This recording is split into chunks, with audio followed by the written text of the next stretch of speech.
उंदरवाडी गावाच्या हद्दीलगत शॉर्ट सर्किटनं लागलेल्या आगीत राहतं घर भस्मसात। सरवडे व उंदरवाडी तालुका कागल गावाच्या हद्दीलगत शामराव महादेव केसरकर यांचे उंदरवाडी हद्दीत गट क्रमांक 783 मध्ये राहते घर व जनावरांचा गोठा असून दिनांक 1 जानेवारी रोजी रात्री 10च्या सुमारास लाईट ये-जा करत असताना शॉर्ट सर्किटनं आग लागली। दरम्यान यावेळी शॉर्ट सर्किटनं काही क्षणातच आतील जनावरांच्या गवतानं पेट घेतल्यानं आगीनं रौद्र रूप धारण केलं।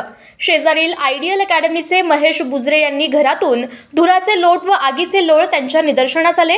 त्यांनी सरवडेचे सरपंच रणधीर सिंह मोरे व बिद्रीचे संचालक आर.के. मोरे यांना आगीची कल्पना दिली। त्यांनी घटनास्थळी धाव घेत आग विझवण्याचा प्रयत्न केला, मात्र आग मोठी असल्यानं अग्निशमन दलास घटनेची माहिती देण्यात आली। बिद्री भोगावती हमीदवाडा कारखान्याचे अग्निशमन दल पाचारण करून आग आटोक्यात आणण्याचा आटोकाट प्रयत्न करण्यात आला। या आगीत कडबाकुट्टी मशिनरी जळून खाक झाली आहे। घरातील कपडे, टीव्ही, पशुखाद्य, खतं, गवत, फर्निचर, नांगरटीचं साहित्य, पाईपलाईन साहित्य, तिजोरी, प्रापंचिक साहित्यानं पेट घेतला। यावेळी तिजोरीतील शॉर्ट सर्किटनं लागलेल्या या आगीत बैलजोडी, विकलेले पैसे, अंदाजे 2 लाख रुपयांच्या रोख रकमेसह घरातील साहित्य जळून खाक झालंय व महत्त्वाची कागदपत्र भस्मसात झाली आहेत। एक म्हैस, रेडी दगावली, यात सुमारे 15 ते 20 लाख रुपयांचं नुकसान झाल्याचा प्राथमिक अंदाज व्यक्त केला जातोय।